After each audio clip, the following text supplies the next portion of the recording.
question for you. Okay, I'm all here for you. Have you heard of TNA? Yeah. I hear rumblings about them. Well, you're in their Hall of Fame, so I figured you'd know who they are. But there's something going on right now.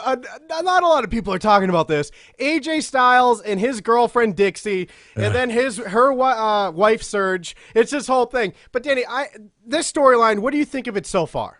I like you. I was interested in it early on, and then for a while, because you would see things from them online. They'd be like, "Oh, just wait till you see where we're going with That's this." my favorite part. When you told me AJ hyped it up, like, wait till you see the payoff. Right. Like, I can't believe this is what it ended up being.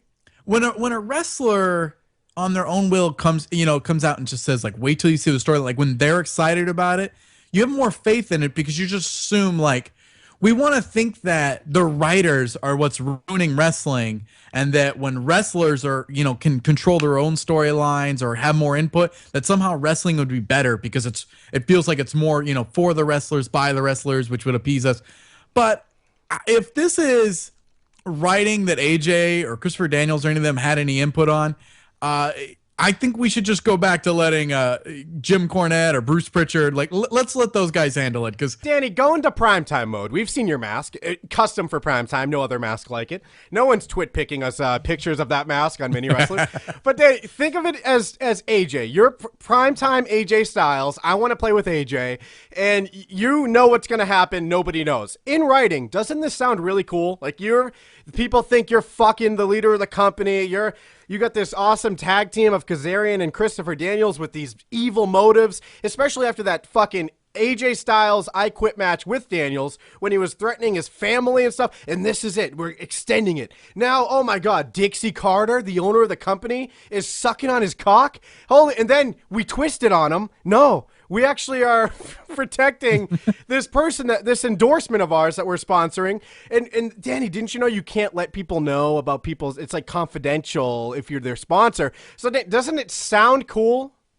No. The problem with wrestling is that when you bring in outside people, like the general fans and all, you don't care about. I don't care about this girl. I don't care about her drug problems. I don't care about the fact that when she comes out and is supposedly crying for 10 minutes while telling her sad story and making ugly faces, that not one tear comes out of her eye. Danny, I think the mistake there, and there was a tear, come on, in all of our eyes. No. We were all just it was there was no tears out of her eye. Danny, I might as well have been watching Green Mile. I mean, at the end when they kill that big black bear. I mean, first of all, animal cruelty, and I just hate it. When I see a dog die in a film, oh, I'm dying. It just kills me inside. And then when I see a bear die in an electric chair made for humans, oh, it just hurts. But Danny, spoiler alert. The main problem is that they didn't show us her not crying first. So no matter how well she was at acting, it looked like bad acting. I'm like, this lady can't cry. Meanwhile, I don't know what she looks like when she's not crying.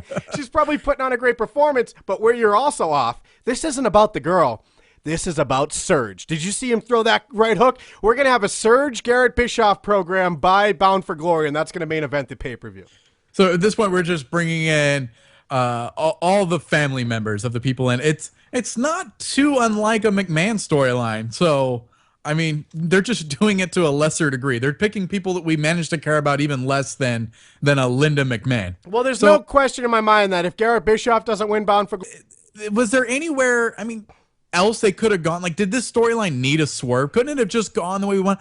I like the idea that AJ was secretly sleeping with her, and that you start having, like, maybe he's not really doing anything, heelish, but you have the other wrestlers getting upset at him and jealous at him because he's sleeping his way through the top, or because he's, interfering in someone else's marriage. Like, people could have different reasons for suddenly disliking him, even though he never did anything typical bad guy. Well, that's what confuses me, Danny, because why was he kissing her neck? I get it. Somebody was a drug addict. There's a picture of you kissing her neck. Stop it. Not to mention, here's why I brought this up. My question about all of this. Like, in wrestling, we have, I mentioned this word called program. It's like an insider term. It's this whole angle, and that's also that's also insider.